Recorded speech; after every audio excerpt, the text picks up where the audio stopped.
Hi, Brian Crombie here today, and I wanted to tell you a little bit about the shows this week. Here I am in my backyard, and you think nothing could get better, but we've got a lot of problems in our society today, and this week I'm going to be addressing a lot of them. On Monday, Denham Jolly, a 85-year-old, unbelievably interesting guy, black activist, he was kicked out of the country in the 1950s because of his race. Came back, became a teacher at Forest Hill Collegiate in Toronto, then became a real estate investor, then he launched a black-oriented community newspaper, and then he launched Canada's first black-oriented radio station, Flow 93.5. The man is just unbelievable. I asked him if he's ever been subjected to racism. He laughed and he said, "Brian, every blank day." So fascinating conversation. And then on Tuesday, COVID-19.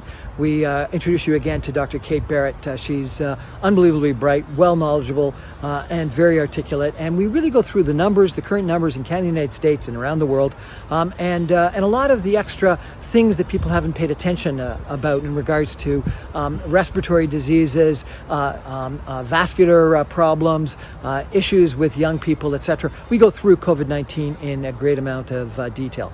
On Wednesday, we're back to race relations, and I introduce you to Lindsay Blackett. He's a Canadian politician, one of the very first black cabinet ministers in Alberta, and he is an interesting gentleman and has some fascinating views on what's going on with race relations in Canada.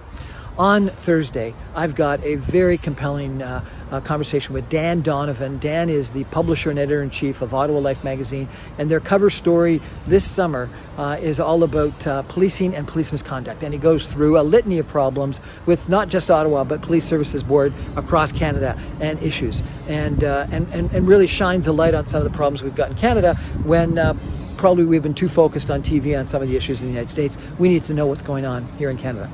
And then one of the issues that a lot of people have talked about coming out of COVID-19, coming out of the recession, coming out of protests, etc., is mental health issues. And on Friday, I introduced you to Rob Laidlaw. Rob Laidlaw is a fantastic rocker, bass guitarist with Platinum Blonde and a whole bunch of other bands. But he had a 30-year mental health issue, and he was addicted to alcohol, drugs.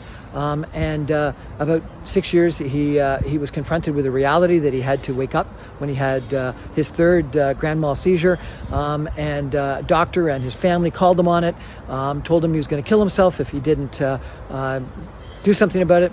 And just this past week, he celebrated 5 years of sobriety. And it really is an extremely compelling conversation about mental health, about addiction, and about his journey of getting through his addiction problems, and how you got to confront it, how you got to admit reality, and how you got to take help from people. And so it's a really good week of shows on the I think at least on the Brian Crombie Radio Hour every night on 690 AM, Saga 960 AM.ca if you want to stream it online, 6 p.m. every night, or you can get all of them as podcasts or videocasts after the fact on my website, briancrombie.com. And then in addition, on Canada One TV, I'm going to have a really interesting conversation about the economy with the managing partner, the president and head of Yorkville Asset Management, Hussein Ahmed. So that's my lineup for the week. I hope you catch some of them. Good night.